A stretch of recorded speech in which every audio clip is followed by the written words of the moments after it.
Do you even have to love yourself? Do you have to look in the mirror and think that you're beautiful? Should our ultimate goal be to love ourselves? That's what I want to talk about today on the Small Steps to Self-Love podcast. This is episode 7. Thank you so much for tuning in and listening to another episode out every Thursday. My goal with starting this podcast was to take you with me on my own self-love journey, to be on this journey together. And I got to thinking, why not do an episode on what self-love really is, what that phrase means to me, what it might mean to you. If you're in a place of hating yourself, that's a strong word, but if you're in a place of hating yourself, of disliking yourself, of being unaccepting of yourself, then the word love could feel very, very far off. And so I don't want anyone to hear the word self-love and feel turned away from that, to feel like you are so far away from that you could never even fathom feeling that way. And I've gone through phases of not liking that word either, of thinking there's no way I would ever love myself. And I know that there are self-love advocates out there who say, yes, I very much love myself. I'm in love with myself. And even still, whenever I actually think about that, about saying those words about me, it seems weird. It feels weird to me. And so maybe that isn't the word that you want to use right now, and that's okay. Maybe your first goal is self-acceptance. Maybe your goal is self-like. Maybe, love is a little too strong and you just want to move toward liking yourself, to respecting yourself, or accepting yourself, or just enjoying your own company. All of those words and phrases are absolutely fine if that's where you are right now. So as I wanted to start talking about self-love and what that journey looks like, I wanted to first start by saying, if that word doesn't resonate with you, that's okay. Maybe it never will, and that's okay, but maybe your goal is just acceptance right now, or liking yourself right now. The other thing I wanted to talk about was the ups and downs of self-acceptance or self-like, and reminding you and reminding me that ups and downs are normal, that there will be days where we feel like we are making a lot of progress and we are becoming more confident, we're doubting ourselves less, we are insulting ourselves less, accepting ourselves more, and then the next day we're back to critiquing ourselves, to being down about who we are or what we look like or whatever it is. And even though the goal is to work towards that not happening, we can't be hard on ourselves when it does happen. And we need to remember that there are many ups and downs and that that's okay. That's what life is about. And I've mentioned similar things in past episodes, that we tend to only see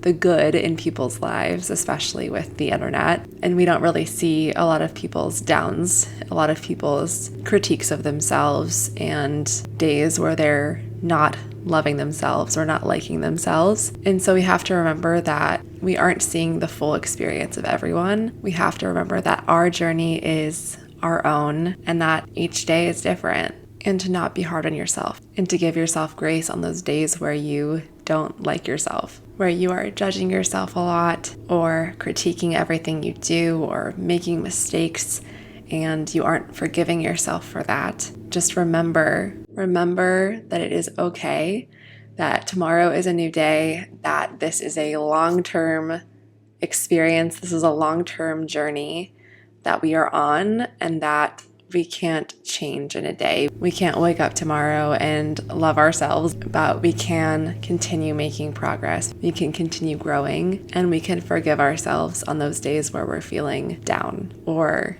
like we cannot possibly accept who we are, accept ourselves, forgive ourselves, love ourselves. One of my favorite poems that I've written is in my book, Changing with the Tides. You may have seen it before. It's one of my more popular ones that I've shared on social media before, and one that tends to resonate. And it's a letter that I wrote to myself, a promise to myself as I decided to kind of embark on my own self-like journey.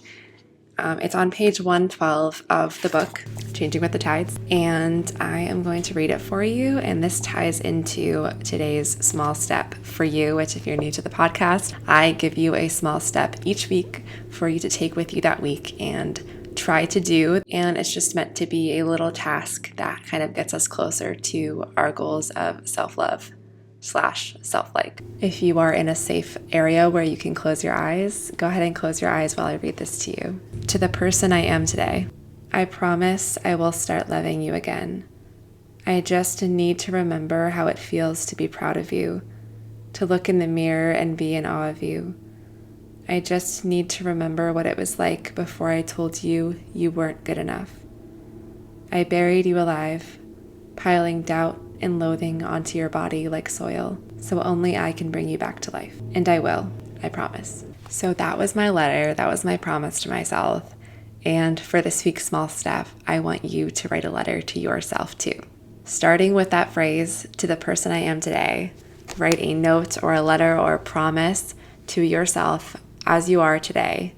Write out the doubts that you're having and write a promise at the end to treat yourself better.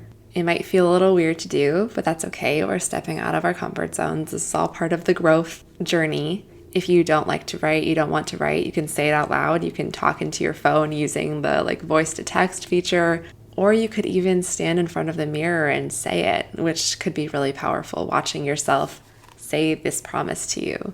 And we've talked about this before on the podcast, but writing is such a therapeutic way to have this tangible thing to go back to, this promise that you've made to yourself. So I definitely recommend writing it down or recording yourself saying it so that you can go back to it and remember this promise that you made to yourself.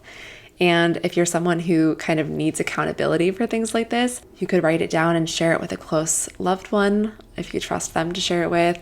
You can share it in the comments below if you're watching on YouTube, or send me a DM or post on Instagram and tag me, or send it to me privately. If you don't want to share it publicly, that's totally fine. I would love to read your promise to yourself and cheer you on as we are all on this journey together. So that was today's topic. I wanted to just quickly talk about self-like / self-love. And for the rest of the podcast, I wanted to answer a couple questions that I've gotten recently from readers on Instagram. So I have a couple questions that I'm going to answer that are mental health related, but not necessarily on this exact topic. So the first one is, what do you do when your feelings are too big and you shut down, making it hard to communicate your needs? So I feel like we could do a whole podcast episode on this, on communicating your needs or kind of shutting down when you're feeling low about yourself. So again, I'm not like a licensed mental health professional. This is just me talking about my own journey, and this is my own experience with this. And what I always turned to whenever I couldn't share my feelings out loud was writing. I have talked about this before. I've written about this many times before, but I always turned to writing whenever I didn't want to share how I was feeling with anyone else. Now, I think that's a great short-term strategy, but I don't think that that's the best long-term strategy. I do think it's really important to talk to someone, whether that is family or friends, or you are able to go to counseling or whatever it is you need to do and whatever you feel comfortable with. But I do think that writing it out first can really help you get your feelings across, get your feelings kind of straightened out. And I know whenever I'm upset or I'm going through something, my mind is very jumbled and it's hard for me to think straight. It's hard for me to communicate and process how I'm feeling. And so writing can be a great way to do that by just thinking through how you're feeling, writing it out, and then going from there to being able to talk to someone about it. I think that that's really helpful. So that's where I recommend starting in that situation. Again, if you don't like to write, you could try just talking it out with yourself instead of keeping it all in our head. Whenever we're thinking, we think, maybe we're talking it through that way, but actually saying it out loud, that way your mind is kind of forced to stay on the same train of thought and you can be clear about how you're feeling. So that's what I would recommend doing. And then once you've done that, talking to someone in your life if you can. Someone else asked me, they want to ask how to respond if someone tells me that I do not need help and that I just want attention. And this question makes me a little sad because I think that they probably don't have bad intentions, but that perception that people who are depressed or anxious or sad or whatever are seeking attention and not actually in need of help or in need of someone to talk to, because I've just always thought, like, what if you're wrong? What if this person really does need help and then you've just kind of told them that they're only doing it for attention when really they need someone to care about them. They need someone to support them. So I never really understood that mentality. I would say that if there is someone in your life who's telling you that is a friend, to have a serious talk with them about how that makes you feel. And I don't think that person would have malicious intentions, but at the same time, that's not really being helpful. And so I hope that there is someone in your life you can talk to that does have good intentions for you, that does care about your mental health and wants you to feel supported and loved, and that you can talk to and open up about your feelings with. So that's how I would respond. I would say you don't need attention, but you would like someone to talk to about it. And there's nothing wrong with that. That's a normal thing to want, especially when we're feeling alone and we're feeling sad. So if you are in a place where you feel comfortable talking to them about that, that's what I would recommend. The other option is ignoring them and knowing that they might not be the best person to talk with about mental health related stuff, and to find someone who does. And hopefully you have someone who you can talk to about it, and trying, even though I know it's harder to do than it is to say, but trying to just ignore that and know that they're wrong, and know that you know how you really feel. You know what you are looking for, and you know that you are not just seeking attention and that's why you're sad or whatever. So that's what I would say for that question, and I hope that you find someone to talk to about what you're going through. So that is today's episode of Small Steps to Self-Love. Thank you so much for listening. And last week I mentioned that I hope I could say this week that we got to 1,000 downloads, and we did. So thank you so much for listening to the first 7 episodes, many more to come.